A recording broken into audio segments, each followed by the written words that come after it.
Fala, galera, muito bem-vindos ao nosso episódio número 29 do Back to Back. Tenho como convidado desse episódio meu amigo Paulo Aquial. E como eu sempre gosto muito de falar de gestão aqui com vocês, a gente foi diretamente na fonte. Paulão, prazer enorme ter você aqui no Back to Back, uma honra. Pô, Fábio, o prazer é todo meu, cara. Estou envaidecido com o convite, muito feliz de estar aqui. Sem dúvida nenhuma, uma bela conversa pela frente aí. Paulão, só para contextualizar aqui, o Paulo é o presidente, o CEO da Evo, da W12, entre outras coisas. Eu queria voltar um pouco no tempo, Paulão, para a gente contextualizar bem a tua vida no mundo fitness. Depois a gente vai entrar na tua vida da arte marcial também rapidamente, mas eu acho que o foco aqui é realmente ajudar as pessoas nessa questão de gestão. Eu, particularmente, né, fui muito ajudado pelo Evo, pelo sistema, e acho que é fundamental as academias terem acesso, né, a como se faz. E como é que começou a tua história aí nesse mundo fitness, em academias em geral, Paulo? Conta aí pra gente. Bom, no meu caso, né, cara, voltar na história assim é praticamente pedir aí auxílio do túnel do tempo, né? Porque eu já não sou mais exatamente um garoto, estou nessa estrada já há uns bons anos, 35 para ser mais preciso, né?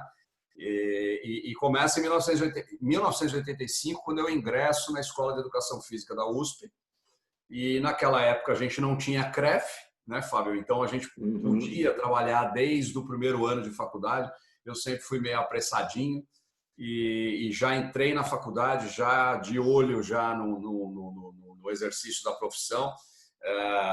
Eu me lembro que no primeiro semestre de faculdade eu entrei na educação física para trabalhar com criança, né, cara? Assim, a minha ideia era educação física infantil, e eu já no primeiro semestre reconheci aquele que seria uma grande referência para mim, que era o papa da educação física infantil na década de 80, meu mestre, professor Mauro Ghiseline, que foi meu professor na USP e que também em 1985 estava envolvido com o surgimento das academias no Brasil, né? Por isso que eu digo que a minha carreira ela se confunde um pouco com a história do fitness, porque foi exatamente nesse ano que a Runner despontava como a primeira marca com um conceito mais americanizado, né, de academia, que é, na verdade, o que é até hoje no mundo todo, né, aquilo que predomina.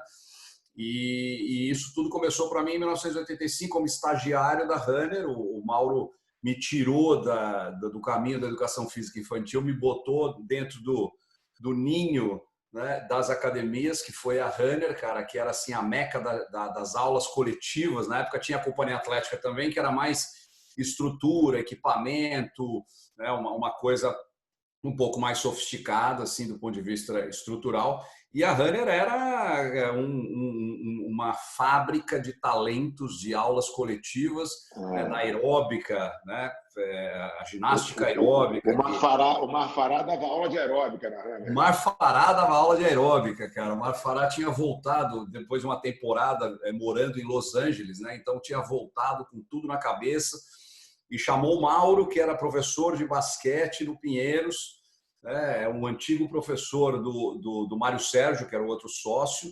E aí eles pegaram a Master, que era uma academia de tênis na rua Arthur Ramos, e mataram a Master, né? Inclusive o luminoso da Master foi enterrado ali no terreno, tá? Fizeram uma cerimônia de sepultamento do luminoso. Literalmente. E nascia a Runner Sports, né, cara? Que foi onde tudo começou, né?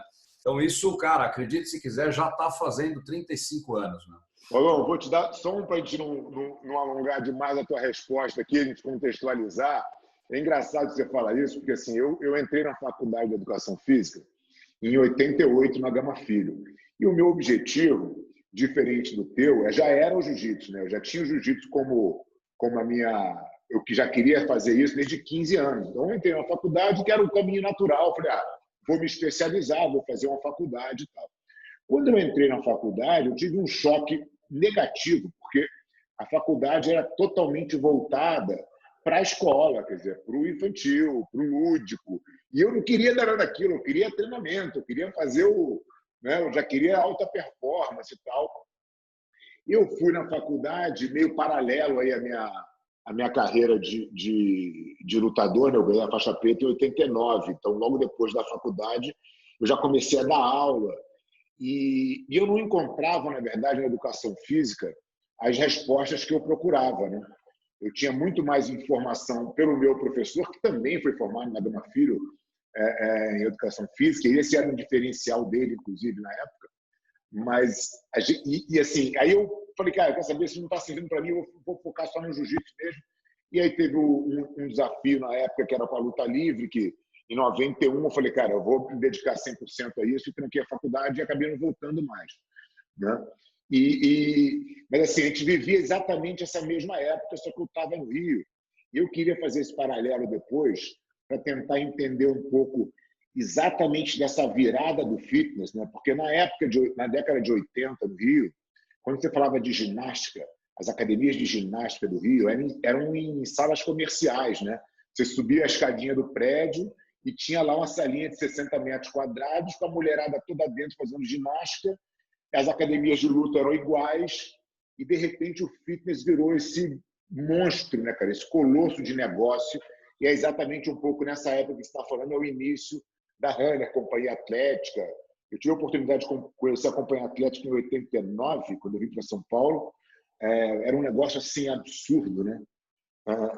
Como é que foi essa explosão aí do mercado? Porque era muito diferente que os caras montaram, né? Sim, sim, na verdade, existia uma polarização, né, entre esse modelo de negócio da Companhia Atlética e o modelo de negócio da Runner, bem diferentes. Eu, dentro da Runner, cara, passei por todos os estágios possíveis, né? Fui estagiário, fui professor substituto, fui professor titular, depois peguei as minhas aulas nos horários nobres da academia. Depois já comecei a mostrar um pouco a minha vocação para a gestão, né? Me tornei coordenador muito rápido dentro da academia, virei diretor de unidade, né? E o Marfará tinha sempre acenado para nós com a possibilidade de uma participação, da gente ser sócio, da gente se engajar num crescimento acelerado que naquela época já existia na cabeça dele, a ideia de rede, a ideia de um grande número de academias. Eu lembro até que ele falava, né, Paulo, eu vejo você com uma maletinha 007, cara, andando pelo Brasil, abrindo unidades da Runner e tal. E realmente foi uma coisa assim que me mexeu bastante comigo. Eu costumo dizer que eu sou academicamente formado em educação física, mas fiz MBA em gestão com o Marfará dentro da Runner, que foi a minha grande inspiração, minha grande referência em gestão, né? Isso que eu queria te perguntar, de onde veio o dono Marfará? Você acha que o Marfará foi o cara que realmente transformou o fitness num business como ele é hoje? Olha, eu acho que ele, por um lado, né, trazendo esse conceito americano em decorrência do tempo que ele morou lá fora na Califórnia, que era a grande meca, né, das academias nos Estados Unidos, mas também a gente não pode esquecer do finado Ricardo Delia, que era meu amigo, que foi um visionário, que foi também um dos grandes pioneiros, né, cara, que estava lá na Companhia Atlética, né, nessa época, e depois montou a Fórmula no Shopping Eldorado em 1993, me chamou para fazer parte da equipe dele. Ele falou, professor, eu vou montar um Dream Team e a ginástica americana vai ficar na sua mão. E eu falei, legal, Ricardo. Eu fiz parte desse Dream Team aí. Foi quando eu vim para São Paulo, na verdade, eu vim para a Fórmula. Exatamente. Tinha também o Fábio Guimarães, né, da Local Guimarães, Carioca. Né? Tinha o Ricardo Prado na A natação, natação, tinha o isso. Chapini, tinha o Garita. Tinha uma turma de Clarissa primeira. Bujanra, Tinha o né? Geraldo no Karatê. Quer dizer, era o pessoal, né? E assim, e a tal da ginástica americana que ficou ali na minha responsabilidade, né? Então eu vi realmente ao longo do fim da década de 80 e ao longo da década de 90, né, todo esse sonho, né, da multiplicação e do crescimento do fitness se tornando realidade.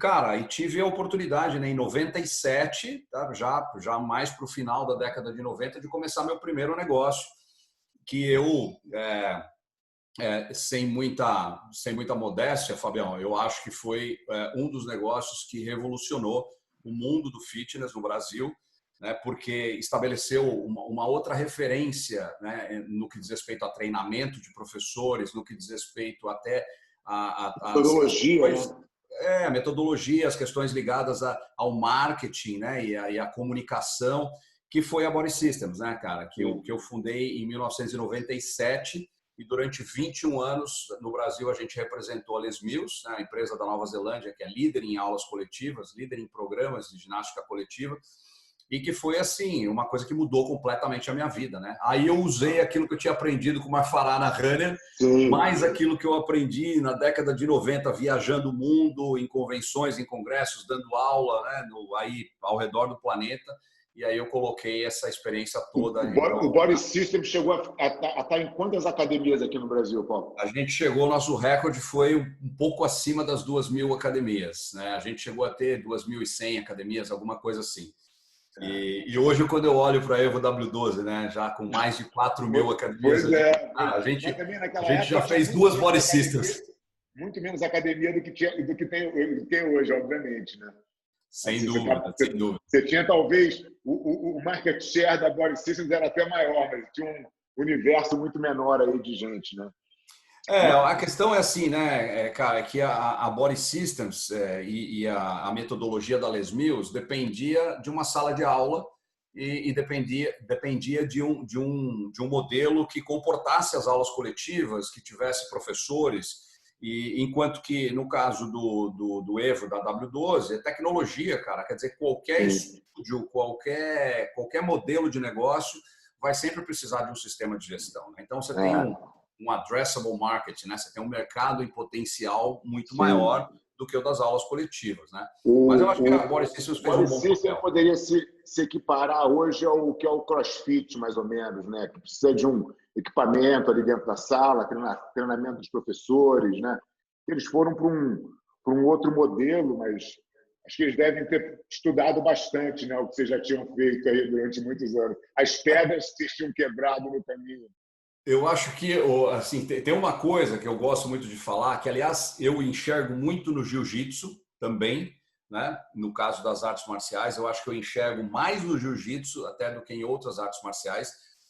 Mas uma coisa que a Body Systems meio que inaugurou no fitness e que eu acho que o CrossFit levou às últimas consequências é o sentimento tribal, aquela coisa de Uhum. você pertencer, né, Sim. a uma tribo que é praticamente uma religião, que é uma coisa meio fanática, né? Que eu vejo, como eu disse, né, no caso das artes marciais, eu vejo muito no jiu-jitsu, né, e a gente Total. trouxe isso com o body pump, a gente trouxe isso para a ginástica coletiva, e o CrossFit depois, com as competições, com os eventos, levou isso aí às últimas consequências, né? Realmente, o praticante de CrossFit é um cara meio, quase que uma seita, né?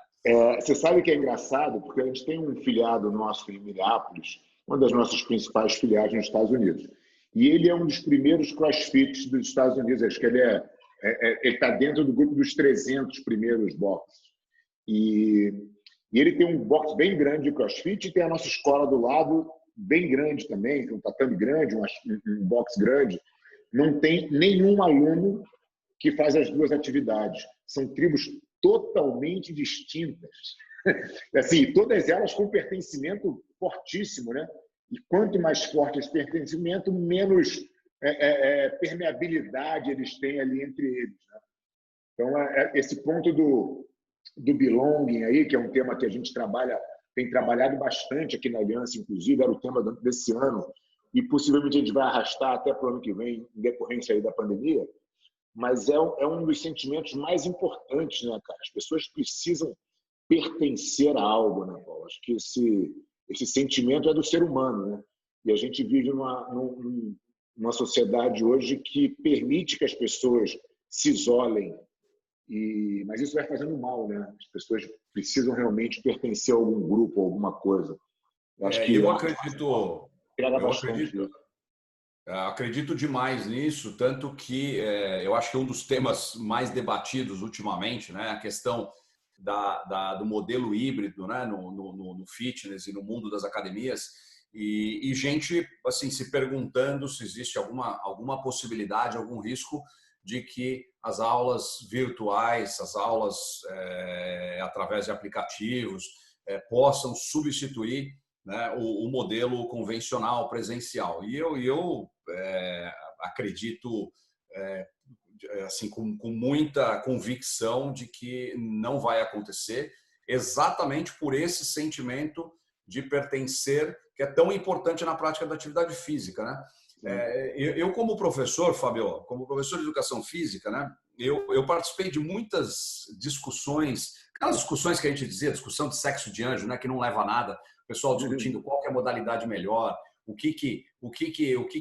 se é musculação, treinamento funcional, se é a ginástica aeróbica ou a esteira, ou enfim, esse tipo de comparação, eu na minha vida, né, de educador, eu sempre desacreditei esse tipo de conversa, esse tipo de discussão, porque eu acho assim que o que realmente causa o engajamento, o que promove o engajamento das pessoas na atividade física é a afinidade que elas têm com uma determinada modalidade. Então, o que eu sempre disse na minha vida, não importa aquilo que você escolheu, mas escolha alguma coisa que realmente tem a ver com você, onde você se sente parte daquilo, onde você tem afinidade, você tem esse sentimento de pertencer, e é isso que vai te engajar e que vai te fidelizar dentro da prática do exercício. Quer dizer, não adianta a gente tentar convencer as pessoas que A, B, ou C, ou D é melhor, se aquilo não tem nada a ver com ele, não vai haver engajamento e a gente vai continuar tendo essa rotatividade, essa perda das pessoas que vêm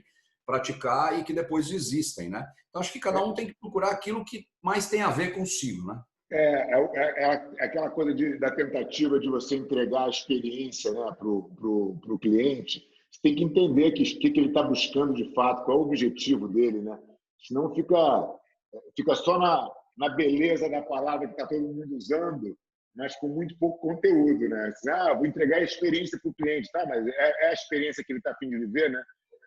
Qual a experiência que teu cliente está a fim de ter ali na tua academia, né? E Paulo, me fala uma coisa, uma das coisas, cara, que eu sempre me vi em dificuldade, né? Quando eu sempre gostei dessa parte de gestão desde muito novo, mas eu não tinha muita informação onde ir, então era tudo meio empírico ali, tenta aqui, tenta ali, e nada dava muito certo. Assim, não é que não dava certo, é que olhando hoje, eu falo assim, nossa, como é que a gente sobreviveu, né, fazendo daquele jeito, né? Sem nenhuma técnica, sem absolutamente nada. E o jiu-jitsu demorou muito a ter esse acesso.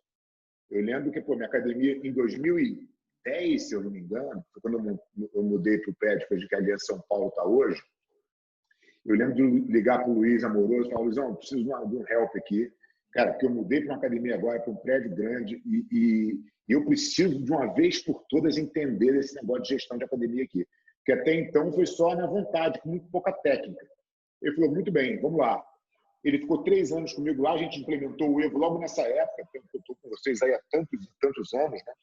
E a gente foi trabalhando a parte de gestão e o Evo como ferramenta, um negócio que era... Eu olhava e falava, cara, como é que eu funcionei minha academia até hoje, sem saber nada disso, sem ter nenhum controle desse? Quanto dinheiro foi pelo ralo, né? Quanta falta de eficiência, né, a gente teve. E eu acho que isso ainda perdura no meio da arte marcial bastante, né? E por isso que eu venho levantando essa bandeira aí com o Viver de Jiu-Jitsu, agora com o Tatame Negócios, que são cursos de gestão de academia. Onde foi essa virada? Porque você está falando da Hannah, mas dá a entender que já existia um modelo de gestão ali dentro, já pensado de começo, né? Como é que foi essa evolução, da gestão da academia? Bom, em primeiro lugar, né, cara, assim, agradecer a confiança e a credibilidade, né? Eu lembro do dia que eu e o Valério fomos te visitar, né? Quando você, pela primeira vez, conheceu o Evo, né? E que a gente estava ali emocionado de estar na tua frente, né, cara? Uma lenda do jiu-jitsu. E para mim, que sempre fui um fanático por artes marciais e coisa e tal, aquilo lá era mais do que simplesmente uma visita de negócios. Para mim, cara, foi uma verdadeira experiência, né? Então, te agradecer aí por esses anos todos aí que a gente vem caminhando, né? E fico contente que tenha te ajudado, né, no teu processo de amadurecimento no que diz respeito à gestão, né? Tenha te proporcionado aí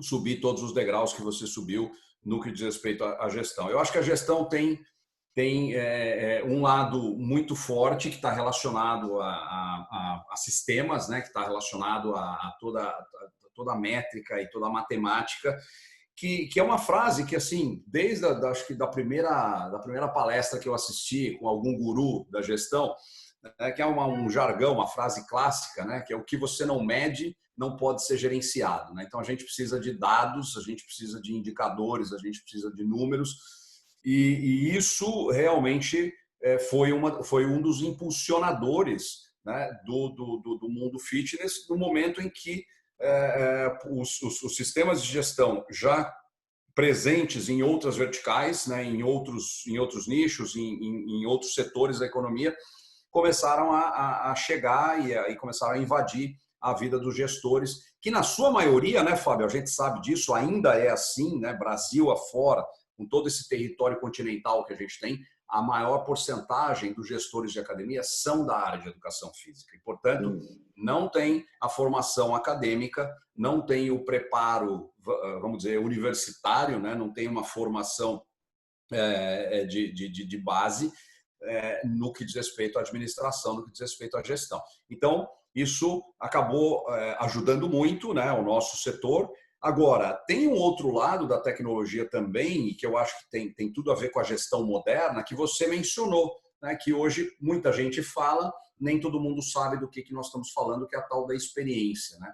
A tecnologia, ela não é por si só a experiência do cliente, do frequentador, do praticante, mas ela é o facilitador da comunicação, o facilitador das relações entre as pessoas que promovem tudo isso, que são os gestores e os professores, né, conjuntamente, os colaboradores das academias, e os praticantes, os frequentadores, seja qual for a modalidade, né? Existe uma coisa para que a gente consiga realmente atingir o estado da arte na experiência, que é a comunicação.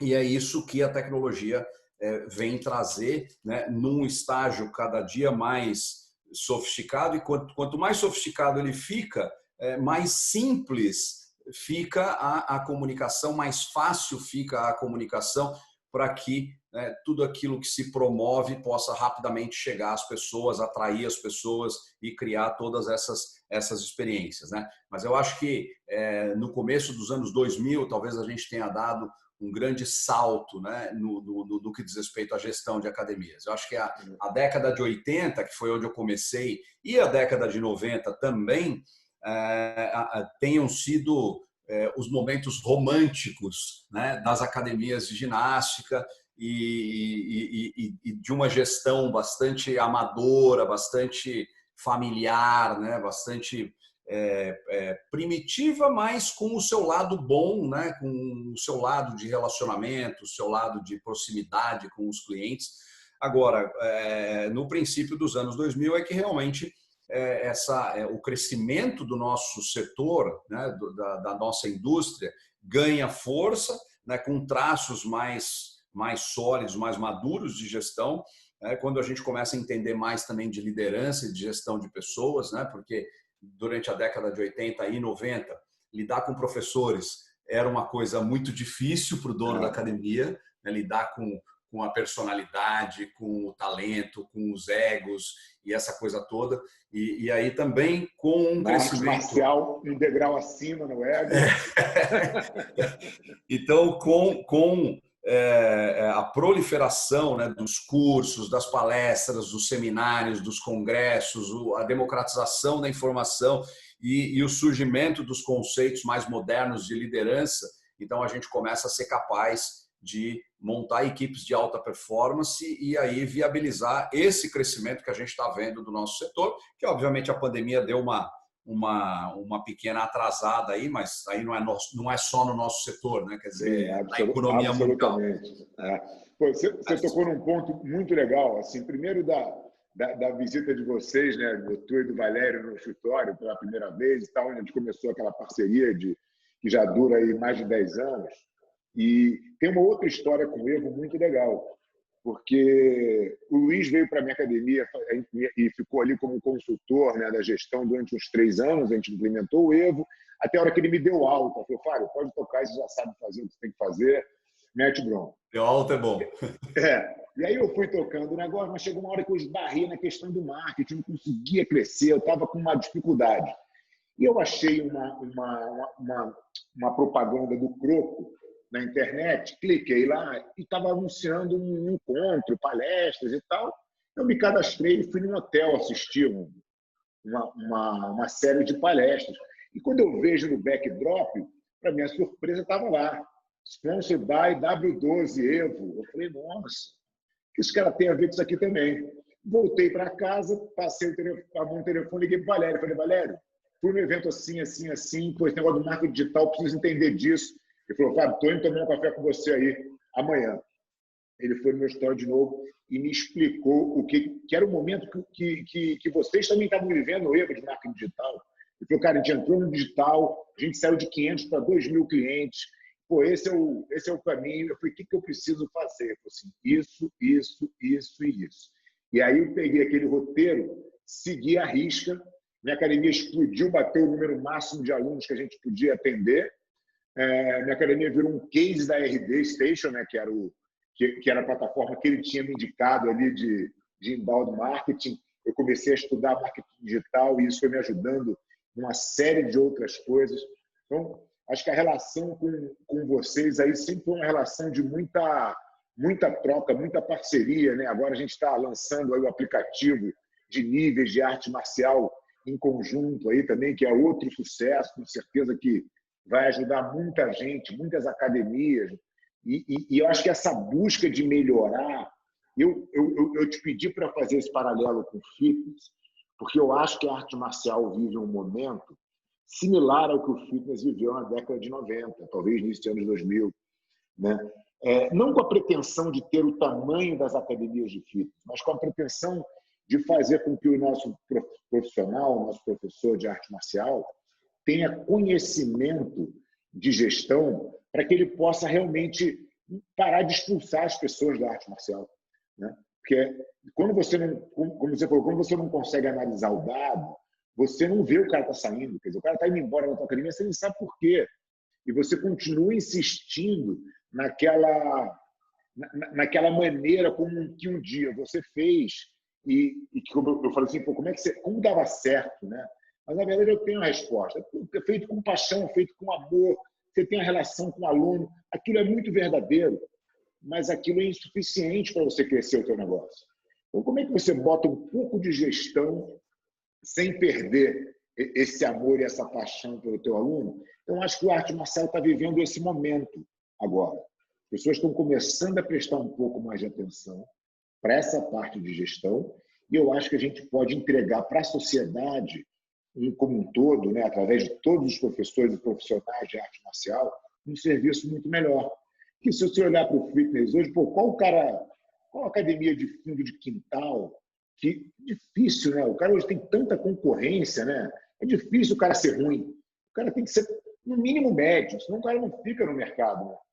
Eu acho que é isso que a gente está buscando chegar na arte marcial também e acho que vocês têm uma função muito importante nesse processo também, né? Porque vocês são a ferramenta do cara de poder olhar e entender, né, as métricas. Quer dizer, eu acho que você trabalhar dentro do software, né, dentro do dashboard da Evo, cara, qualquer um faz, né? Você analisar uma planilha, puto, já depende de uma série de outros skills, né? Eu mesmo não tenho muito.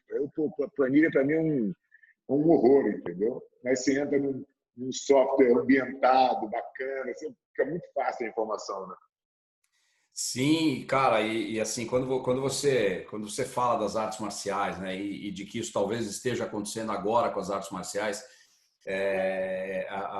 a gente olha para as artes marciais, né, quem não vive esse mundo, quem não viveu esse mundo, não tem ideia do potencial de engajamento que existe nas artes marciais, que seria realmente um desperdício muito grande que a gente tivesse por questões relacionadas à gestão, né, que a gente hoje desperdiçasse todo esse potencial que as artes marciais sempre trouxeram. Né? Eu acho que a arte marcial, acho que o grande desafio, né, é que gestão é uma coisa que hoje é praticamente o alicerce de qualquer negócio, em qualquer setor, mas lidando com uma atividade milenar, né, que tem na sua essência toda a tradição, né, a tradição e a cultura e o formato das relações,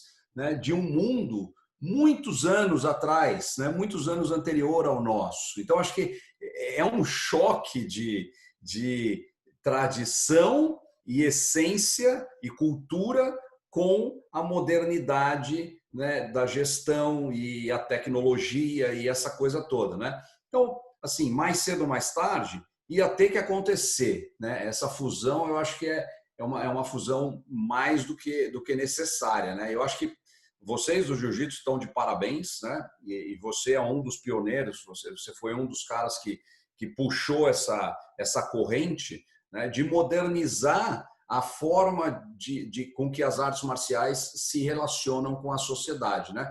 A gente sabe que no passado, quer dizer, e eu até prometi pro meu filho, o meu filho está com 8 anos hoje, o Luigi, né? E está no karatê, assim como o pai esteve a vida inteira. Já prometi para ele que assim que acabasse a pandemia, eu vou levar ele para o Japão e vou levar ele para conhecer Okinawa, né? Que é o berço do karatê, que é onde tudo nasceu e onde muita gente, né, e muitos dojos ainda são como há 100, 200 anos atrás, tá certo? E a gente vai lá para conhecer isso aí. Mas não existe como, né, isso tudo hoje sobreviver a esse mundo que tem essa cara hoje que a gente conhece, se ele não se render à gestão, à tecnologia, se ele não se adequar ao novo formato das relações, né? Agora, o potencial que tem as artes marciais, né? Quer dizer, a faixa, né, Fábio, é um objeto de desejo. Sempre foi para mim,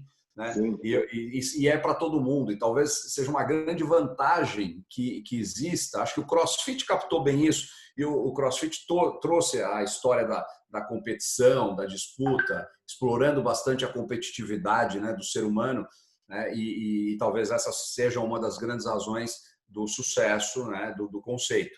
Mas em relação ao fitness, né, como o condicionamento físico, como a manutenção da saúde, do bem-estar, eu acho que as artes marciais têm uma vantagem, né? Elas têm um objeto de desejo mais evidente, que é o Eu acho nível, que que é a faixa.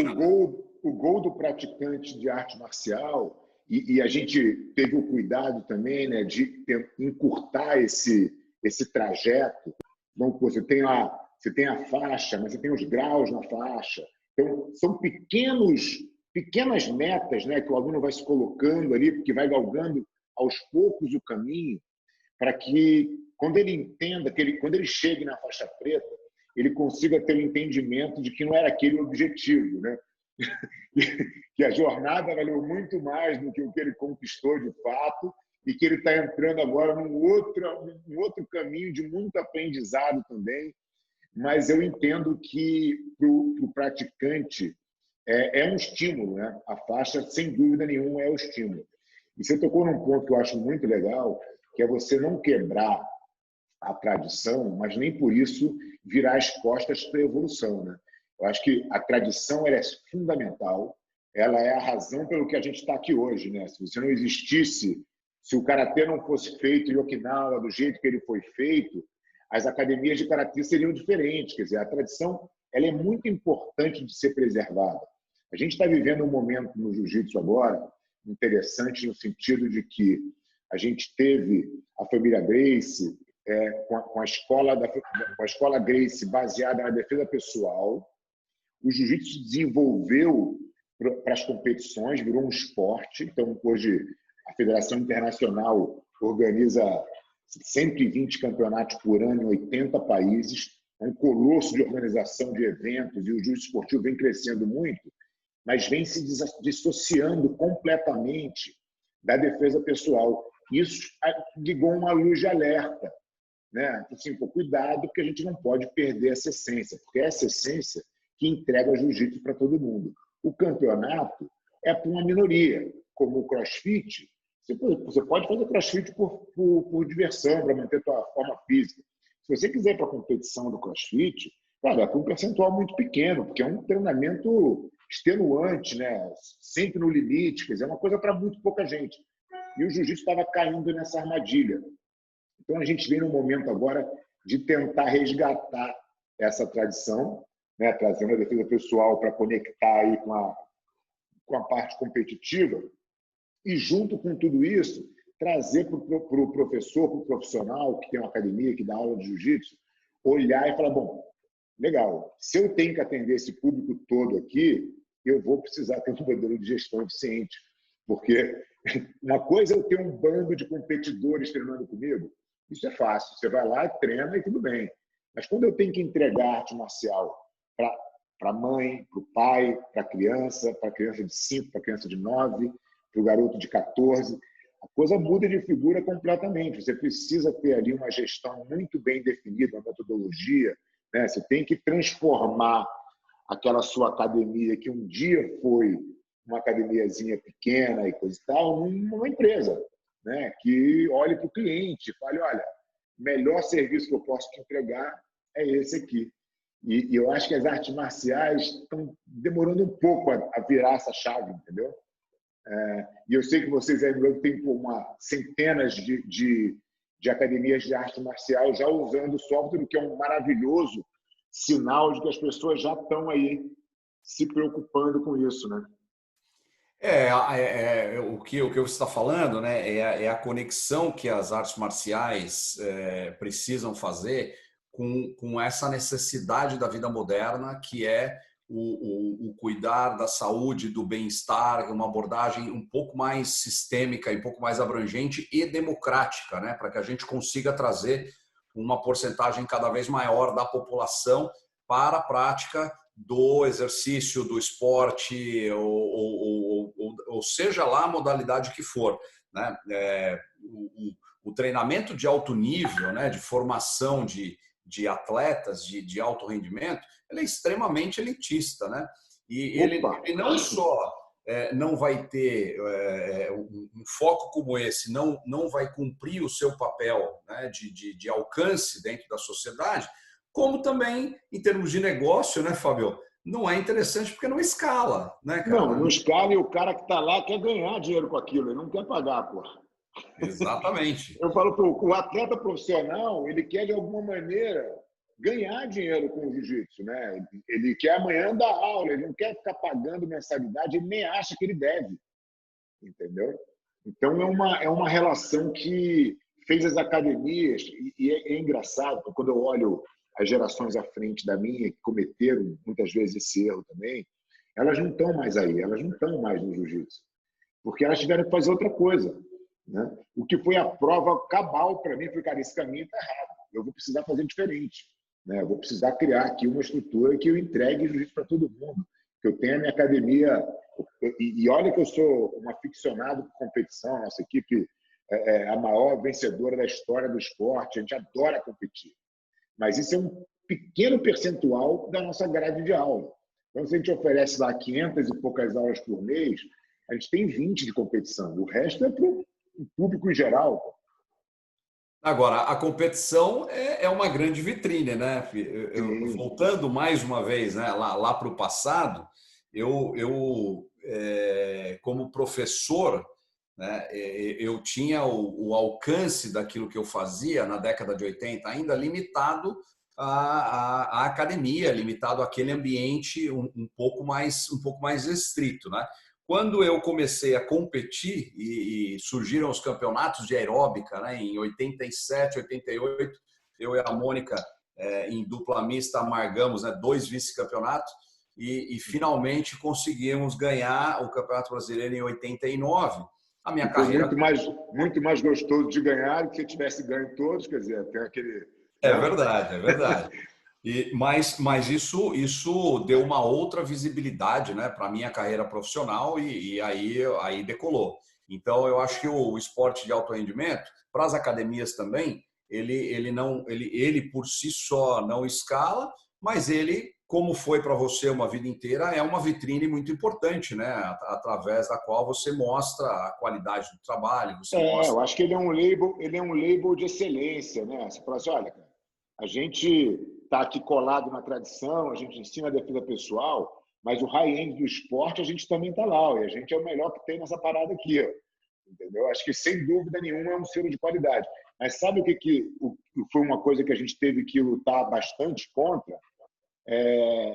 Inclusive nas nossas ações de marketing, é porque as pessoas pensavam o seguinte: ah, não, eu não vou treinar na Aliança, que a Aliança é só para campeão. Eu vou começar aqui nessa academiazinha do bairro e depois que eu pegar o jeito, eu vou para a Aliança.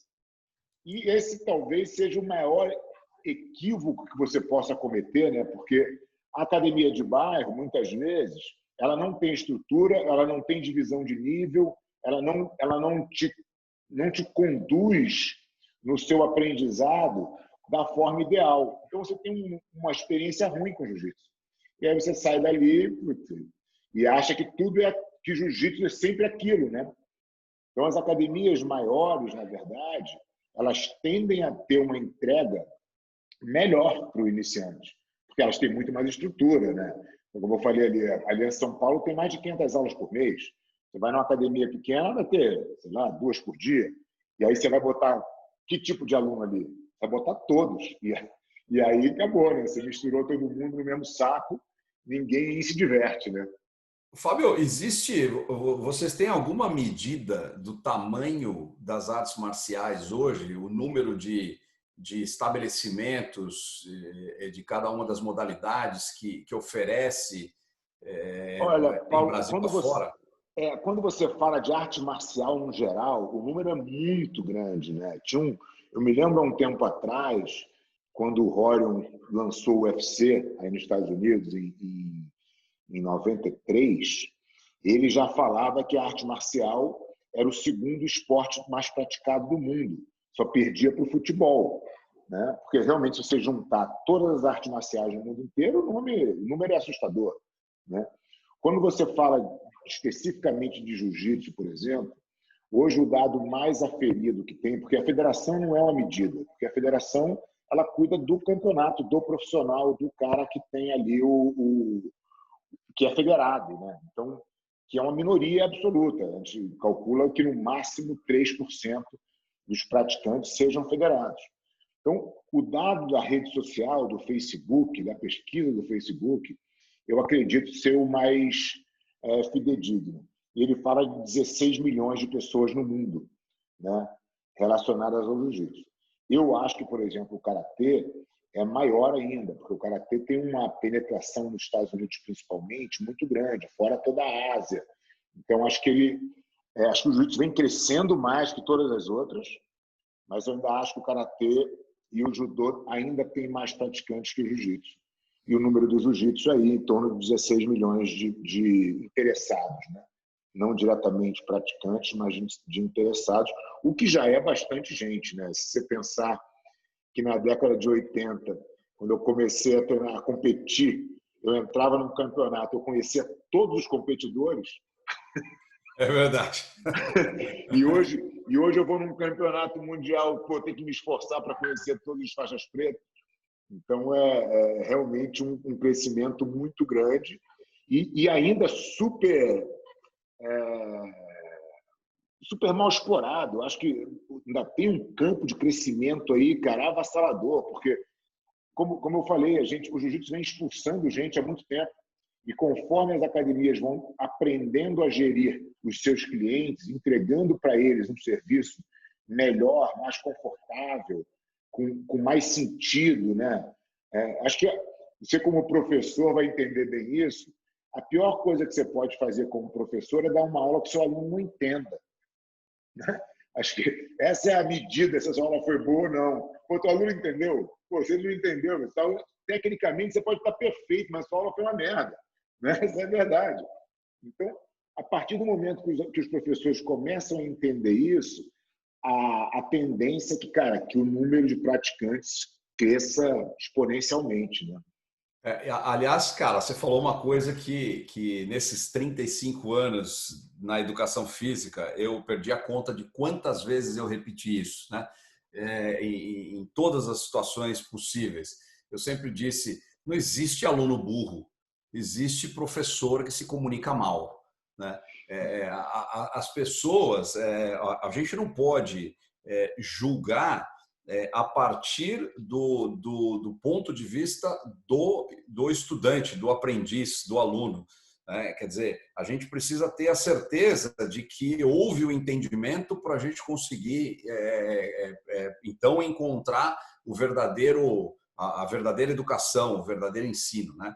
Isso é uma coisa que, muitas vezes, na nossa área, né, Fábio, me incomodou ao longo da minha carreira, que é uma dose muito alta de arrogância, né, por parte do profissional de educação física no que diz respeito ao comportamento do aluno, ao comportamento do aprendiz. Né? Quer dizer, Paulo, esse ponto na arte marcial, essa arrogância, de novo, né? Como você pode subir a barra do ego, você pode subir também a da arrogância, em alguns casos.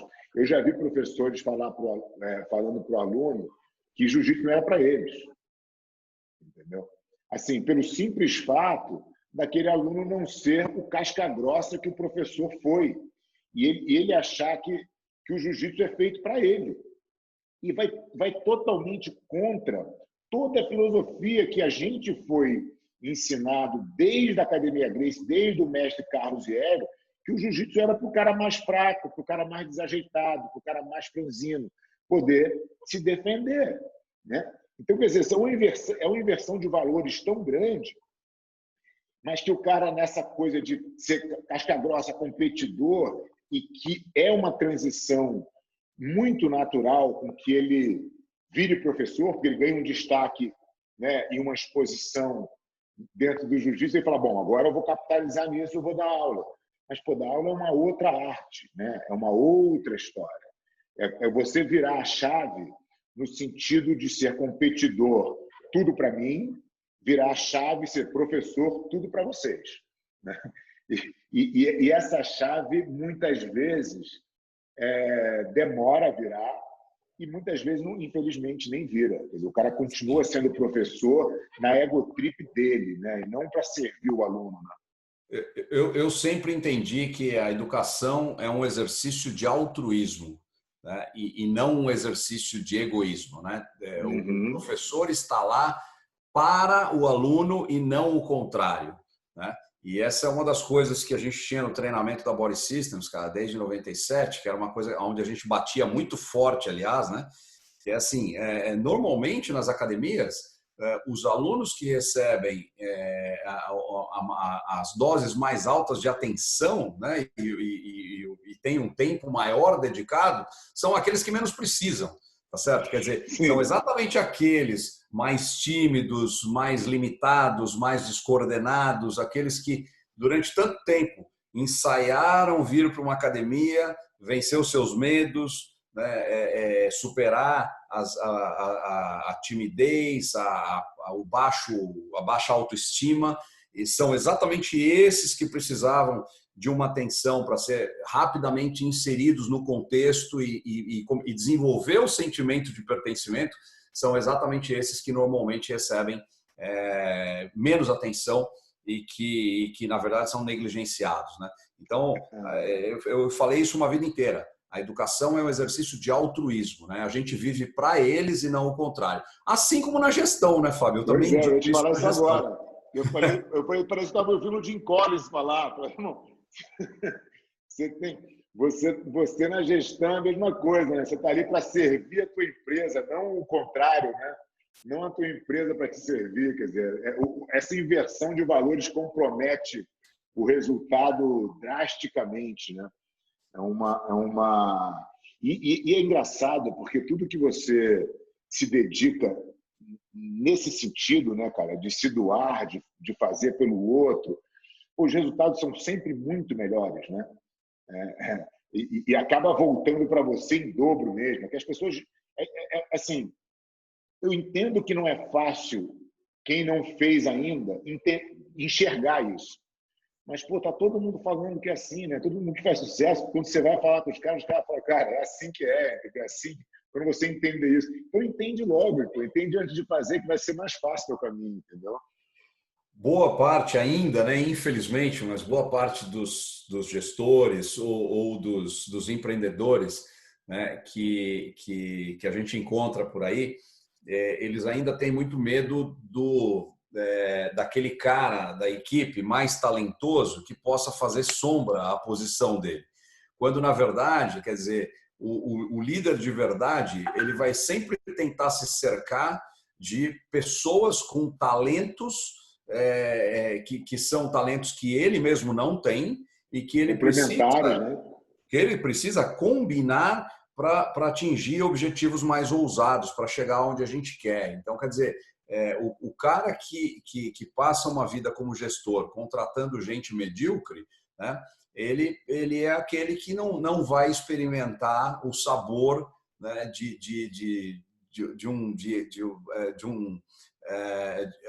uma construção, de uma obra realmente relevante e que possa mexer com a vida das pessoas e que possa fazer uma contribuição mais importante, né? A gente precisa, como líder, se conscientizar do nosso papel, que é servir todos os dias e aumentar a estatura das pessoas que trabalham com a gente, aumentar a estatura da nossa equipe, né? E é essa equipe que está na linha de frente construindo o negócio e que vai trazer grandes resultados, né?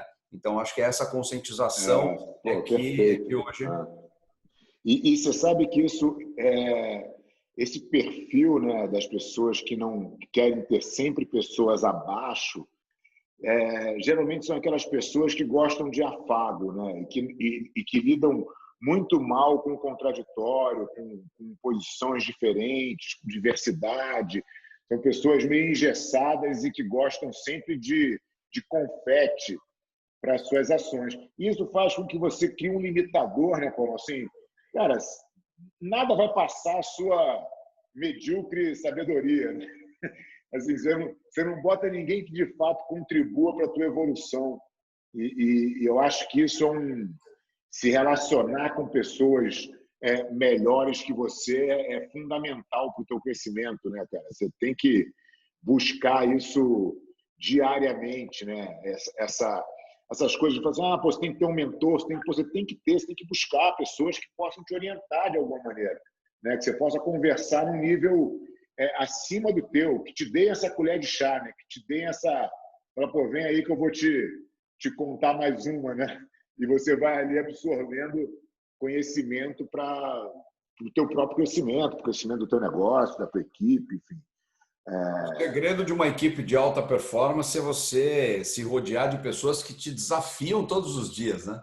Sim, total. E que pensam diferente mesmo, né, Paulo? Assim, tem um livro do Tim Cook, que é o CEO da Apple, né, que foi um cara que substituiu Steve Jobs, né? Imagina o A peso, né? A responsabilidade. responsa, né, de cair no colo do cara, uma empresa que tinha uma identidade absoluta, né, com o fundador, com o CEO, com o cara que era aparentemente tudo ali, né, para quem estava de fora, né? E o cara assume o negócio em coisa de 5 anos, o cara quintuplicou o que já era gigantesco, né? E uma das coisas que ele mais fala na biografia dele é justamente da diversidade. É justamente de como ele trabalha a diversidade dentro da empresa, quer dizer, com pensamentos diferentes, com pessoas com histórias diferentes, de raças diferentes, credos diferentes, tudo diferente, é uma salada, e é isso que faz o crescimento da empresa, né? Então, eu acho que não dá para a gente imaginar querer construir alguma coisa de valor cercado de pessoas medíocres. Né? Isso... Sem dúvida nenhuma, sem dúvida nenhuma. E eu acho que hoje em dia um dos grandes desafios é exatamente esse, né? Porque a gente, infelizmente, trabalha com uma realidade no nosso país, né, cara, de muita carência educacional, né? A gente trabalha com uma população que, infelizmente, tem cada vez menos acesso à educação de qualidade e que isso acaba se refletindo diretamente no cenário das empresas, né? Quer dizer, quando a gente contrata hoje, a gente acaba sendo uma extensão, né, do processo educacional, a gente acaba sendo uma extensão da universidade, a gente acaba fazendo dentro das empresas aquilo que deveria ter sido feito, né, na vida de cada uma dessas pessoas, né? Na vida universitária ou pós-universitária, mas a gente acaba hoje tendo que transformar as nossas empresas em verdadeiras universidades, né? É. A gente pega a gente... São as escolas, mas eu acho que também tem um lado aí, né, de que as universidades, muitas vezes, elas não entregam a particularidade dos negócios, né? Por exemplo, eu tenho um cara, claro que tem posições aqui dentro da Aliança que é importante o cara ter feito uma faculdade, importante o cara ter um conhecimento mais teórico da coisa, mas, cara, na maioria das vezes eu preciso que o cara entenda do mundo do jiu-jitsu, né? E, assim, ele não tem faculdade que ensine isso para ele, quer dizer, o cara vai ter que ter ficado ralando no tatame há muito tempo, mas apenas com a preocupação de estudar, de se informar, de querer realmente entender como fazer melhor aquilo, né? Então, acho que as nossas universidades não ajudam muito, muitas vezes, né? Mas eu entendo o que você fala, que pô, a mão de obra é mais escassa, né? A mão de obra qualificada, acho que esse que era o teu ponto, né? Cada vez mais, né? Cada vez mais escassa. E a gente, principalmente na área de tecnologia, cara, a gente enfrenta hoje esse problema, né, todos os dias. O número de empreendimentos, a demanda, né, por profissionais qualificados, bem formados na área de tecnologia, é muito maior do que a oferta, né? Infelizmente. Isso acaba levando muitas empresas a ir buscar profissionais em outros países, vai buscar no Paquistão, na Índia, né? Quer dizer, acaba até muitas vezes comprometendo, né, as questões culturais dentro da empresa, porque vai acessar a mão de obra em outros mercados, né? Então, infelizmente, o Brasil não produz profissionais em número suficiente para todo o empreendedorismo que existe no país, né? Sim. E esse é um dos grandes desafios que a gente enfrenta hoje, né? Paulão, falando em desafio, a gente acompanhou aí de perto, na verdade, a gente enfrentou junto aí esse momento inédito de pandemia nas academias. E eu queria que você desse aí uma visão geral de como você enfrentou isso, que impacto real que teve agora que a gente está aí numa porta de saída, né, qual a avaliação do impacto real e um pouco de como você vê aí o futuro pós-pandemia, o que você acha que vai acontecer com as academias aí, pelo menos de quem sobreviveu essa tempestade aí, né? Bom, vamos lá, cara. Então, rebobinando um pouco o filme aí, né, para 6 meses atrás, na W12, a gente tinha um plano de negócios bastante agressivo para 2020. Como você sabe, desde janeiro de 2019, a W12 passou a fazer parte do maior grupo de tecnologia e meios de pagamento no mercado de fitness americano, que é a ABC Financial. Então, a gente passou praticamente o ano de 2019 inteiro num processo de transição, né, tentando conectar todas as pontas da nossa empresa, né, nos hubs adequados e num processo assim, de muito investimento, né, que finalmente, né, depois de muitos anos, fazendo negócio no Brasil, e você sabe como é que é, né? Como é que é ser empreendedor no Brasil, né? A gente vendia o almoço para pagar o jantar, né? Pedalava, ficava sempre na mão do gerente do banco e tinha que morrer com aquelas contrapartidas, né? Quando precisava de capital de giro, você engolia 2, 3 seguros que você não precisava. Isso na nossa vida depois, né? Que a gente foi incorporado ao grupo ABC Financial, mudou bastante. A gente ganhou recurso, a gente passou a ter maior capacidade de investimento, além de todo o know-how dos americanos, né, com toda a experiência na liderança deles no mercado americano. Então, a gente vinha preparado para um ano de 2020, onde a gente era o ano da colheita, né? Era o ano de tanque cheio, porra, faca no dente. Esse ano é o ano que a gente vai realmente dar um grande salto, né? E quando a pandemia apareceu, e eu acho que não foi diferente para ninguém, né, no planeta, cara, uma coisa totalmente inesperada, de uma magnitude absurda. E a gente também, no primeiro momento, né, a gente também teve aquela sensação de, tá, e agora? Né? Quer dizer, o que é que a gente faz? Mas eu sou um cara que, pela idade até, né, e pelo tempo de vida profissional, eu vivi outras crises. Não com a mesma magnitude, mas eu vivi crises importantes, né, em lugares por onde eu passei, e crises do próprio Brasil, né, da nossa própria realidade. Então, eu um pouquinho abrindo a caixa de ferramenta, né, de uma experiência de vida, eu chamei o pessoal e falei, olha, gente, tem duas coisas que a gente não pode, tem dois erros que a gente não pode cometer, seja qual for o tamanho da crise. A primeira coisa é descuidar do nosso cliente e a segunda coisa é descuidar das nossas pessoas. Então, a gente precisa cuidar do nosso cliente e a gente precisa cuidar do nosso time. Então, posto isso, nessas premissas absolutamente fundamentais, vamos abrir o mapa, vamos começar a trabalhar com, ainda que seja uma coisa mais ou menos um exercício de profecia, né? Mas vamos tentar trabalhar com cenários e com o que pode acontecer.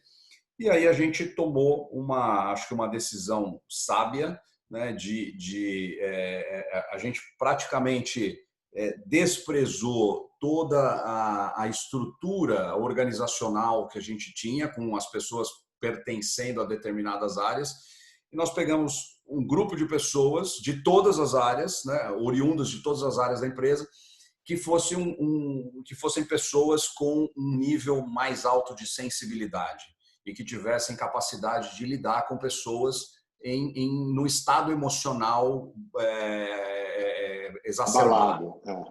Porque foi aquilo que eu entendi que iria acontecer e que realmente aconteceu. A gente pegou o cliente, Fábio, no telefone com a gente, chorando, em prantos, com problemas de todos os tipos que você pode imaginar, né? Desde os problemas, os próprios problemas de saúde, né? com as suas famílias, com familiares da zona de risco e etc., até o seu negócio, as famílias que viviam do seu negócio e etc. Então, a gente decidiu que a gente teria um grupo de pessoas preparado e que eu pessoalmente conduzi diariamente em reuniões diárias, a gente chamou de squad de negociação, né, e que essas pessoas teriam o papel de, em primeiro lugar, ouvir o cliente e ouvir o drama dele e dar o ombro para aqueles que precisavam de uma palavra, de uma conversa que não tinham com quem conversar, né? E eu acho que a gente foi muito bem sucedido na nossa estratégia. A gente falou com praticamente todos os nossos clientes, o que pode parecer uma coisa impossível, né? Você conversar com 4.000 clientes do Brasil todo, mas a gente vem fazendo isso há 6 meses e vem acompanhando toda essa trajetória aí da crise, né? A extensão dela, o tempo que está durando, que eu acho que ninguém imaginava, né? E uma dura realidade, Fábio, que assim, uma constatação que era mais fácil ficar fechado, foi mais fácil para as academias ficarem fechadas do que realmente abrir as portas, reabrir as portas, né? Uma coisa muito difícil é você, enquanto você está fechado, você minimizou os seus custos, você otimizou todos os seus processos, né? Agora, o grande desafio é você trazer muitos desses custos de volta, né? E não ter o faturamento de volta, e não ter o seu cliente de volta. Então, o que a gente está percebendo você sabe hoje que essa semana eu estava conversando com o Alex Atala, e inclusive eu fiz um back-to-back com ele, um dos primeiros também, foi muito legal. E ele estava me falando, cara, meu restaurante está fechado e, por enquanto, não vale a pena eu abrir, entendeu? Porque, assim, eu tenho um custo operacional muito grande e, pô, só a imposição de espaçamento do restaurante inviabiliza a abertura. Então, eu permaneço com ele fechado. E quando a gente teve assim, a gente acompanhou, né? A gente teve aí o suporte do Evo também e tal. Mas a primeira coisa que eu me preocupei quando chegou essa pandemia, cara, eu falei, pô, onde é que eu vou pegar a informação? Porque ninguém sabe nada, né? Você está todo mundo no quarto escuro, a gente está no meio da névoa aqui, ninguém sabe para onde está indo, mas, pô, tá todo mundo igual. Então, pô, em algum lugar tem pessoas pensando, melhores do que eu, de como isso deve ser tratado. E aí eu fui bater um papo com o Florian, que é um outro back-to-back de um cara que é sensacional, que está no canal também, e ele falou, Fábio, eu vou te dar aqui o link para você assistir às aulas de gestão da crise de Harvard. Eles fizeram um pacote de 5 aulas, de 2h30 cada uma, onde era simplesmente a gestão do primeiro impacto. Primeiro, tirar da cabeça que você era, que o problema era exclusivamente seu, né? Bom, problema de 100% das pessoas. Ninguém sabe o que vai acontecer, quanto tempo vai durar, quais são. E aí você vai começando a entender qual é o primeiro passo, cara? Cuidar das pessoas do teu time. Porque você sem o teu time não faz nada. Quer dizer, então, puta, como é que eu podia manter meus professores na academia? Porque o primeiro pensamento foi, cara, beleza, vou fechar aqui, negocio o aluguel e ok. E eu não tenho problema nenhum, eu sobrevivo aqui, sem maiores problemas durante o tempo que for, né? Mas os professores não. Então, essa opção tem que estar descartada, porque eu preciso cuidar da minha equipe. Uma vez cuidado da equipe, que também era e aí vem a questão do pertencimento, né? Também era uma preocupação do meu cliente. Como é que o professor vai ficar? Né? Pô, e o meu professor que me dá aula às 7, como é que ele vai sobreviver se ele não estiver dando aula? Eu falei, não, vai ser tudo mantido aqui. E a gente depois tinha a preocupação de falar, beleza, o meu aluno que suportou a academia aqui, como é que eu devolvo esse tempo que ele não teve o serviço de volta? Então, a gente criou uma série de processos aqui e na volta da academia, a gente está devolvendo 100% do dinheiro que os alunos mantiveram a academia nesse período. E tentar fazer isso para as nossas 300 filiais em 25 países. Quer dizer, como é que a gente cria cada um uma cultura diferente, com realidade diferente? Foi um desafio muito engrandecedor, assim, no sentido de, cara, tá aí, como é que você vai fazer com isso aqui? Ó? O que você vai... E aí a gente foi tendo insights de vários lugares, né? De vocês, inclusive, né? Como vocês estavam lidando, a produção de conteúdo que vocês começaram a fazer. Falou, bom, cara, conteúdo é uma coisa importante, não é só jiu-jitsu. Vamos mudar, vamos trazer mais conteúdo para essa galera. Então foi muito importante, né, esse processo, eu acho, para a união da equipe e para o crescimento de todo mundo. Acho que a gente está saindo mais forte como equipe do que como a gente entrou. A gente teve ganhos, né, que eu acho que a gente até poderia imaginar, mas a gente nunca tinha parado para, né? A nossa empresa é um pouco diferente de uma academia de artes marciais, jiu-jitsu, ou mesmo de uma academia convencional, né, de ginástica, musculação. A nossa empresa, como empresa de tecnologia, a gente tem já uma certa vocação para o home office, né? Ou seja, é perfeitamente possível você operar com 100% do seu time em home office, né? E a gente tomou uma decisão muito rápida, Fábio, quando eu, aqui nos Estados Unidos, né, percebi para onde que a coisa estava indo, né? E a OMS ainda se recusava a dizer que era uma pandemia, ainda existia uma discussão se é ou não é uma pandemia, e nós imediatamente tomamos a decisão de deixar as pessoas em casa.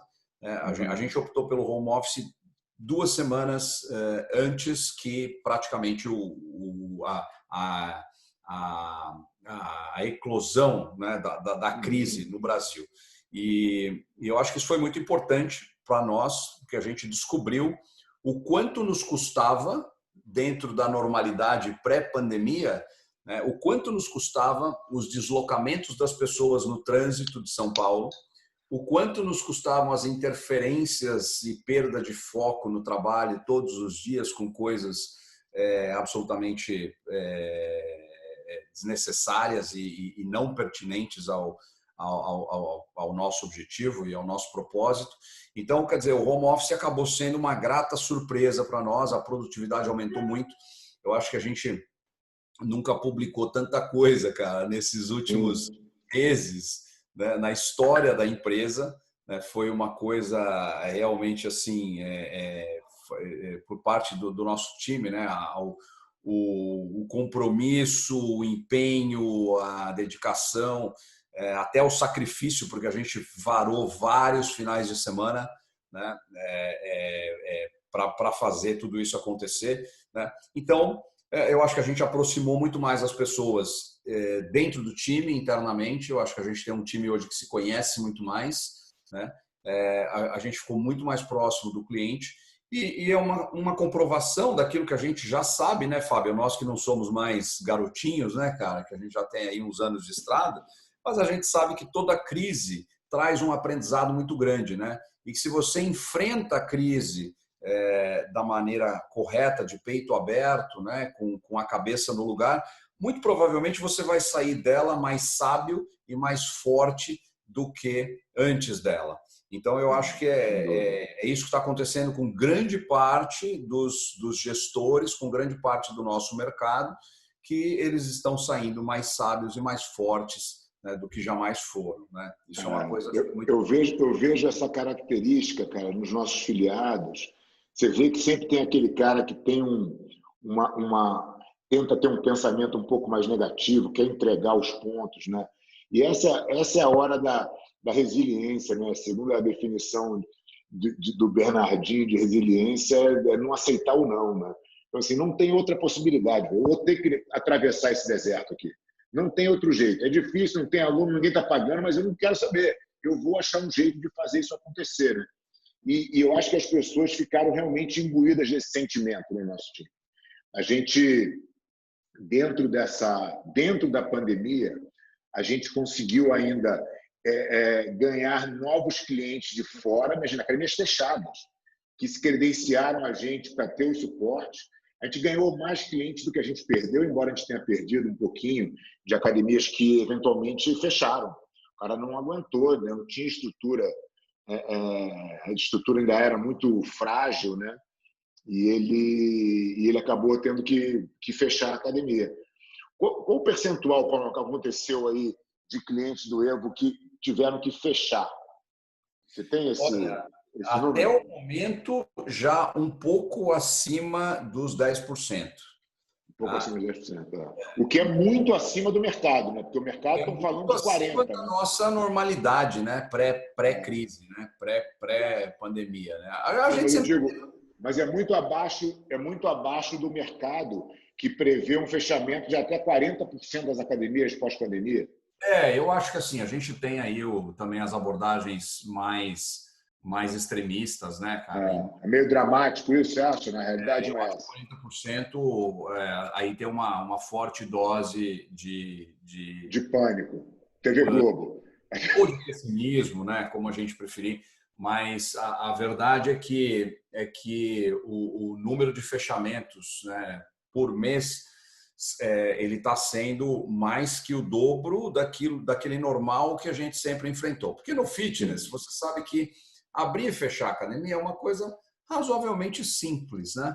Então, no mercado brasileiro de academia, sempre existiu um turnover, sempre existiu um vai e vem, né? Sempre existiram novas academias chegando, abrindo as portas todos os dias, e outras indo embora e desistindo. Quer dizer, isso é um movimento normal do nosso mercado. Mas a gente viu esse movimento mais do que dobrar agora nesses meses. E dentro da pesquisa que a gente fez com a nossa base de dados, a conta pode chegar até 110 mil desempregados, né, no universo do fitness até o fim desse ano. Então, é coisa importante, né? Coisa de uma dimensão realmente para um setor como o nosso, né? O nosso setor cresceu muito, mas ainda dentro da economia, né, Fábio? É um setor pequeno. Sim. A prova disso na economia foi que a força política de reabrir as academias foi zero, né? Isso mostra bastante o peso, né? Embora seja grande, tenha muita gente e tal, mostra um pouco o peso do mercado, né? Na economia como um todo, né? Sim, sim, sim. A gente ainda, comparativamente, né, a um outro grande número de setores da nossa economia, nós ainda somos relativamente pequenos, ainda somos... É uma indústria nova, né? Uma indústria, como eu disse, é uma indústria que tem aí 35, 40 anos no máximo. Então, é uma indústria nova e que ainda precisa crescer muito para ter essa representatividade, né? E a gente sofreu com isso, né? Quando você chega ao ponto de um prefeito dizer que uma academia pode atender no máximo um aluno por hora, né? Você vira para o cara e fala assim, tá, agora a conta do papagaio, né? Quer dizer, você é um gozador, né? Você só pode estar brincando com a gente, né? É uma falta de conhecimento de causa, assim, um despreparo absoluto, né? De bom Eu acho senso. que a gente ficou na mão, e isso mostrou para a gente também muito bem essa pandemia, né? Assim, a gente ficou na mão de governantes realmente muito duvidosos na questão da sua capacidade de gestão, né? Enfim, mas é o que temos, a culpa é nossa, né? Porque foi no final Somos das contas, passageiros, né? somos responsáveis, né? Somos passageiros, mas somos responsáveis, sem dúvida nenhuma, Fábio. Né? Paulo, e também tem o seguinte, né? O modelo de vocês de negócio é um modelo de assinatura, né? Um modelo que eu acho que é o melhor modelo hoje, né? De negócio, um modelo Netflix, né? Vamos dizer assim, de recorrência de pagamento e tal. Isso já tem sua taxa de churn ali já colocada no negócio, né? Então, assim, é claro que quando essa taxa começa a subir, você se preocupa, né? A academia, a gente chegou a perder aqui quase 35% dos alunos em 4 meses. É um impacto muito grande. Nosso churn é de 4%. Então, foi um baque, né? Não dá para negar. Como é que você está vendo esse retorno? Qual é a perspectiva para o mercado aí para os próximos meses? Assim, o que você está enxergando aí de potencial de recuperação? Olha, Fábio, eu acho assim que quando a gente olha, né, para a nossa base de dados, né, quando a gente olha para os nossos números, nossos indicadores, a gente percebe claramente que o fundo do poço foi assim muito claramente o mês de junho, né, e que a partir de julho a gente começa a ter a reabertura das academias e progressivamente um esboço, né, de normalidade, começando por algumas cidades, né, e aos poucos se alastrando o país afora. O cenário ainda é muito delicado, ainda é um cenário muito complicado, mas a gente está fechando agora o mês de agosto e já estamos fechando o mês de agosto já numa condição também, né, com indicadores melhores do que os indicadores de julho. Então, tanto no nosso negócio, a gente foi muito feliz. Eu acho que nos meses de pandemia, o nosso churn não aumentou, e ele não aumentou por uma questão também que é muito fácil perceber. A gente teve, por um lado, uma perda maior de clientes com operações encerradas definitivamente. Por outro lado, a gente teve um volume de clientes migrando de concorrentes, né, de outras empresas para nós, que foi muito acima do normal, o que é para nós um Buscando indicador. informação, né? Buscando colo, né? O que é um indicador de que provavelmente nós tomamos as Acertaram. decisões corretas, né? Claro, claro. Então a gente não teve um aumento finalmente no nosso churn, mas a gente também tem a oportunidade, né? Como empresa de tecnologia em gestão, a gente tem a oportunidade de analisar os números com um tratamento estatístico, né, os números do mercado. Acho que a nossa amostragem é uma amostragem muito boa para o mercado nacional. Então, a gente vê, sim, já uma pequena retomada nas vendas, a gente vê uma pequena retomada no faturamento, a gente vê que tem um número, a cada semana a gente tem um número maior de cidades voltando à normalidade. Tem cidades onde as academias, existem academias que já estão quase atendendo o seu volume normal de alunos. Infelizmente ainda é exceção, mas tem, né, o que é um bom sinal. Então, a nossa expectativa é, daqui até o fim do ano, de uma busca pela normalização que não vai ser íngreme, não vai ser uma coisa assim, muito rápida, vai ser uma coisa provavelmente muito gradual. E eu lido com uma expectativa de uma normalização, vamos dizer assim, no atendimento das academias em março do ano que vem. É a data com que a gente está trabalhando, vamos dizer assim. Legal. Acho bem factível. Acho bem factível. Pelo ritmo que a gente está vendo de retorno, essa semana, por sinal, tem sido uma semana bem, assim, bem animadora, no sentido de que alunos que estavam completamente avessos à possibilidade de voltar já começam a entender que, cara, que realmente a vida tem que continuar e que cuidar da saúde deles é o melhor que eles podem fazer, né? Aquela história do que está no meu controle para fazer, né? Teu controle está você cuidar da sua própria saúde, fortalecer seu sistema imunológico, se alimentar melhor, ficar em forma. Isso é o que você pode fazer. Agora, a consequência, o que vai acontecer, como você vai lidar com o fato, não depende de você, pô, não está no teu controle, né? Então, acho que as pessoas começam a atentar para isso. Então, a gente tem tido uma semana, começamos a semana, final da semana passada, e esse fim de semana eu recebi várias mensagens de alunos que vão retornar. Essa semana, hoje de manhã, a gente está gravando isso aqui na segunda-feira de manhã, a gente já teve quase a normalidade da aula das 7 da manhã. Então, enfim, eu estou achando que essa data aí que você está colocando, contando já, obviamente, a sazonalidade, né? Dezembro, janeiro, que é natural do nosso mercado, eu acho que lá para março a gente vai ter isso praticamente normalizado e vamos estar livres desse Essa inferno. sazonalidade, né, Fábio, que se a vacina aparecer mesmo aí no final do ano, né, ou pelo menos no comecinho do ano, o pessoal tá tão de saco cheio que eu acho que a turma nesse fim de ano vai enfiar o pé na jaca, né, cara? Acho que a turma vai querer ir para a rua e Sim. rever as pessoas, os amigos. Então, assim, a gente vai ter que ser um pouquinho paciente também, né, com aí a passagem de ano, as festas aí. Se tiver vacina já, eu acho que a gente vai ter que esperar um pouquinho para essa turma voltar para as academias. Então, mas tem que lembrar essa turma, né, Paulo, que assim, é melhor encontrar as pessoas em forma, né? Porque Sem se dúvida. encontrar a pessoa, você, nossa, a pandemia já acabou. A pandemia Essa pandemia te fez mal, hein? derrubou, hein? Ó, volta para a academia antes, entendeu? Faz o teu exercício, entendeu? Fica em forma, cuida da saúde, que essa é a melhor coisa que você pode fazer, entendeu? Sem dúvida. E não tem outra forma melhor, né, de você enfrentar o vírus, porque uma hora a gente vai dar de cara com ele, é inevitável. E aí a questão é como é que a gente está preparado para enfrentar, né? Quem se cuidou mais, quem comeu melhor, quem fez atividade física, certamente vai estar muito melhor preparado para enfrentar o inimigo. Né? Paulão, no início dessa pandemia, eu escutei de um mestre de jiu-jitsu, que eu não vou mencionar o nome aqui, mas ele me falou um negócio, eu vou falar, a minha vida inteira eu me preparei para isso.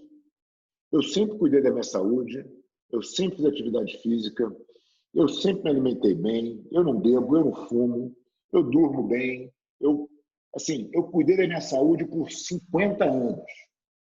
Pô, eu sou o menos preocupado com isso. Pô. Se alguém tiver que ser afetado por isso, eu sou o menos provável, entendeu? Então, pô, eu vou tocar minha vida. E eu acho que, embora na época ele tenha falado isso, tivesse todo mundo muito ainda assustado e sem saber o que era de fato, eu acho que ele tinha bastante razão, para te ser bem sincero. Eu acho que é isso que as pessoas têm que fazer. Cuidar da sua saúde, cuidar da tua fortaleza, né? Ficar o mais forte que você puder ficar.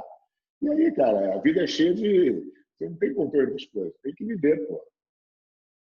É isso aí, cara, é isso aí. Eu acho que o melhor que a gente pode fazer é estar preparado, né? Fazer a nossa parte. Agora, ninguém consegue dizer ao certo, né? O que realmente faz de cada um de nós estar ou não estar no grupo de risco. Quer dizer, a gente sabe Sim, as sim, pessoas de mais total. idade, mas morreu gente de tudo quanto é idade, entendeu? Não tem. Não adianta querer adivinhar e se achar imune, porque ninguém sabe, né? Agora, também não dá para parar de viver, né? Então, tem que se Claro, cuidar, fazer o melhor que você pode fazer, se preservar da forma que você puder e tocar a vida, né? é isso Paulão, aí. estamos chegando aqui no tempo que eu tinha te prometido. Muito obrigado pelo teu tempo, né? Já está aqui há 1h30 batendo esse papo delicioso, informativo, muito legal. E sempre no back-to-back, eu peço para os meus convidados darem alguma dica literária aí, de livros que acha que é importante a nossa audiência ler. Então, se você puder aí dar alguma recomendação para mim e para o nosso público, aí eu te agradeço muito. Livros que você acha que são importantes. Opa, cara, nossa, eu daria aí uma relação muito grande. Se a gente fosse falar de coisas de gestão, né, de coisas de liderança, aí teria uma longa relação. Mas posso dar duas ou não? Pô, claro, 2, 3, o que você quiser.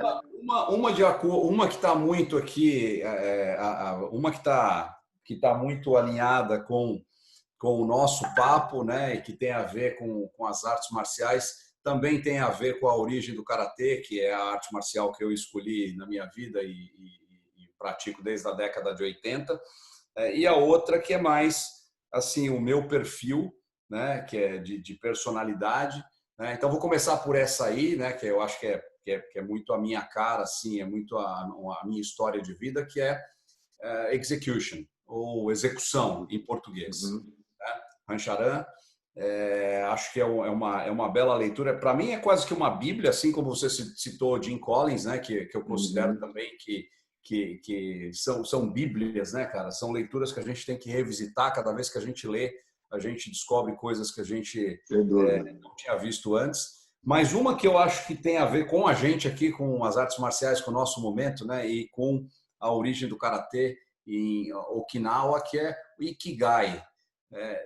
Não muita gente sabe o que quer dizer Ikigai, mas é uma leitura relativamente curta, né? É um livro não muito longo, mas que conta muito sobre a cultura de Okinawa, né? E o que faz de Okinawa uma ilha onde existe, onde ano após ano se bate os recordes de longevidade, né? Onde as pessoas invariavelmente vivem há mais de 100 anos, né? Nossa. E num estado de espírito invejável, né? Com muita intensidade social, né? Onde as pessoas se ajudam muito, vivem muito juntas, né? Talvez até um pouco aí, diferente do que acontece na ilha principal, né? No Japão. Mas Okinawa é uma é uma meca de valores e de estilo de vida e de sabedoria. Então, eu acho que quem quiser conhecer um pouquinho mais, né, Muito legal. né, De do quem, de Pedro, quem é, de quem é o Ikigai? eu vou, eu Ikigai. vou, ó, eu vou até pegar ele aqui, ó, e vou te mostrar Oh, aqui na tela.